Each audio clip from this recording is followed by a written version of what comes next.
unbelievable 117 yards and a back pedal. Just made it to the end zone.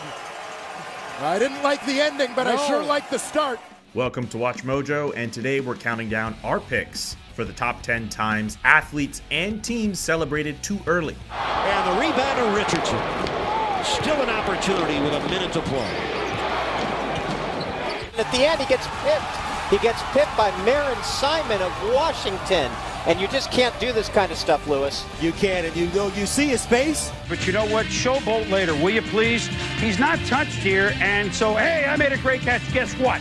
It's a live ball. Ridiculous. For this list, we're taking a look at instances where individual athletes or entire teams gave up on a play or game a little too early and watched in horror as the call and or game went in favor of their opponent. Which of these sports fails do you find the funniest? Let us know in the comments.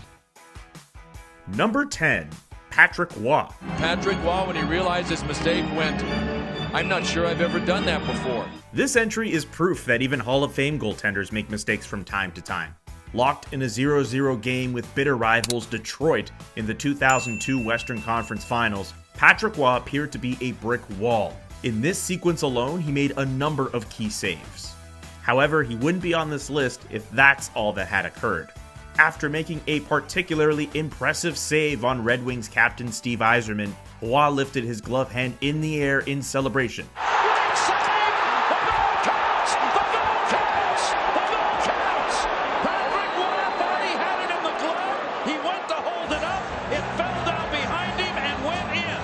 Unfortunately, the puck popped out and Brendan Shanahan was there to knock it into the back of the net. Patrick Waugh thought he had it in his glove, and he did not. He did not. Detroit would go on to win the game, the series, and eventually the Stanley Cup. Number 9, Nick Young. Unlike our previous entry, this sports gaffe proved inconsequential to the final outcome of the game. However, we doubt Nick Young's teammates ever let him forget about the time he celebrated prematurely. During a 2014 game against the New York Knicks, Young made an embarrassing mistake when he celebrated a successful three-pointer that, wasn't successful. The ball bounced off the rim and out, a fact Young missed because his back was to the play. Instead of waiting to see what happened, Young had turned away from the rim, throwing his arms in the air in an attempt to rouse the crowd. The Lakers won, but Nick Young was definitely the night's biggest loser. Number 8, jun-woo. Down 2 runs in the bottom of the 9th, the Lett Giants of the Korean Baseball Organization found themselves in desperate need of some late-game heroics. That's when jun-woo came up to bat. With a runner on second base, a home run would tie the game. So when Jun-woo smashed a deep fly ball into left field, he didn't wait to see what happened next. Instead, he flipped his bat high into the air and pointed to the crowd. It was only as he was slowly trotting to first base that he realized the ball had not cleared the fence and was instead safely nestled inside the glove of his opponent. Jun-woo was left standing on first, completely stupefied. Number 7, Mark Martin. Listen, man, I've been pulling for David Green to win really hard, but that's not like that. That's the stupidest thing ever done. There's nothing else I can say. Remember how we said not all sports gaffes have serious consequences? Yeah, that wasn't the case with this next entry. At the 1994 Goodies 250 NASCAR Series, driver Mark Martin had a clear path to victory. He'd been in first place for much of the race, but with 2 laps to go, the caution flag went up. The next thing Martin knew, the white flag was up, indicating the start of the final lap, and other drivers were congratulating him. Here goes Mark Martin. He's coming. What's he doing? He's coming down pit road. Wait a minute, Mark, the race is not over. Confused due to the multiple flags, Martin took it as a sign that the race was over. He subsequently pulled off the track and into pit row. This gave David Green the opportunity to overtake him and win the race. Talk about a bad way to lose. And David Green will get his second career Busch Grand National victory. And David's not taking any chances. He's going to run another lap just to make sure. Number 6, Megan Rutledge. Inexperience and excitement rarely produce stellar results. Just ask motocross racer Megan Rutledge. Look at the dejection of Megan Rutledge. While competing in the 2013 X Games, Rutledge found herself in first place with the finish line in sight. emboldened by her lead and the prospect of winning her first X Games race, Rutledge decided to add a little flair to one of her final jumps, but ended up crashing. Oh, no! Poked her fist! Oh, she thought she was going to win it, but she opened the door, went down, and Vicky Golden is going to take gold in Los Angeles over Rutledge! In response to her early celebration, Rutledge stated, "I was out there leading. I'm really young. I've never led an X Games before.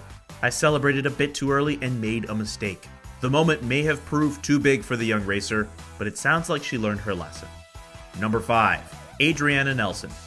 Imagine you're a long-distance runner competing in your first marathon, and at one point your lead is 30 seconds, and with 300 meters to go, you're ahead of the next closest runner by more than a dozen meters. What do? Start celebrating, of course. That's exactly what Adriana Nelson, formerly Pertia, did at the 2007 Chicago Marathon, and it cost her big time. Pertia is waving. Does she have any idea? She has no idea. Pertia's already celebrating. With record-setting temperatures slowing everyone down, Nelson managed to build a healthy lead. Unfortunately, she flew a little too close to the sun and began celebrating with people in the crowd as she approached the finish line. And finally, Pertia realizes it too late. Oh my goodness, that was unbelievable. Great finish by Berra. This gave defending champion Berra Adere time to catch up, with Adere passing Nelson with just a few meters left to go in the race. What is going through Pertia's mind right now? Whoops, I should have looked behind. Number 4. Leon Lett. Former NFL defensive tackle Leon Lett was an important part of a Dallas Cowboys squad that won 3 Super Bowls in the 1990s. However, when people hear his name, their minds inevitably drift to this infamous moment from Super Bowl 27. Nearing the end of the game, Lett recovered a fumble and began chugging towards the end zone. However, he was unaware that speedy Buffalo receiver Don Beebe was hot on his tail as he was slowing down and raising the ball in the air. It's a 60-yard run. He's being chased by Beebe. Watch out. Did he get across? No, they are not. That's going to be a touchback to Buffalo. This gave Beebe the chance to knock it out of his hand and through the back of the end zone, causing a touchback. Luckily for Lett and the Cowboys, they were up by 35 points, so the only real harm was to Lett's reputation. Leon came to the sideline, and I said, "Man, what happened?" He said he was watching the Jumbotron, and he was trying to do Michael Irvin, where he put the ball out across the goal line. And he didn't see Don Beebe. Number 3. Cibona Zagreb. Didn't anyone ever tell these guys it ain't over till it's over? In 2010, Croatian basketball squad Cibona Zagreb found themselves facing KK Partizan in the ABA League Finals. Down 72-71 in the final quarter, Bojan Bogdanovic nailed a three-pointer to put Cibona up by 2 points with just 0.6 seconds left on the clock.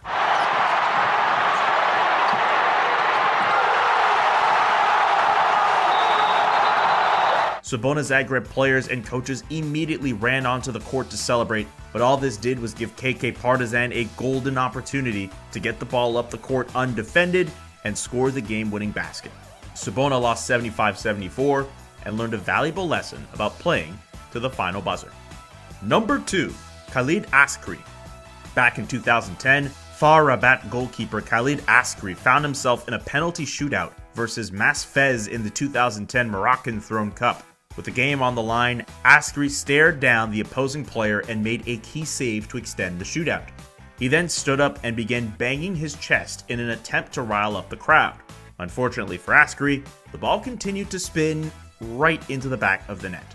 The goal proved costly, as it gave Mas Fez a 7-6 lead and ultimately the win.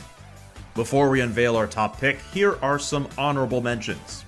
The Philadelphia Phillies. Upon video review, it was determined they celebrated too early. All right, here we go. Here's the call. It may be a tempered celebration. He's out at home plate. Ricardo Russo. He forgot there was still one lap to go. No, he's punching the air. He's celebrating, I think. And I think this race is still going on here, and he hasn't realized. The Toronto Blue Jays. They partied like they won the World Series after clinching the division, but went on to lose to the Kansas City Royals in the playoffs. Left side. Moustakis. Royals win the pennant. Alex Cuyavante, Colombian skater, celebrated early, lost at the last second.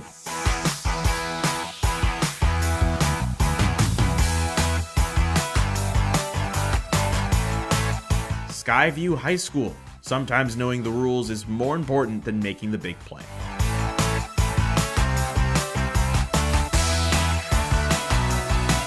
Before we continue, be sure to subscribe to our channel and ring the bell to get notified about our latest videos. You have the option to be notified for occasional videos or all of them. If you're on your phone, make sure you go into your settings and switch on notifications.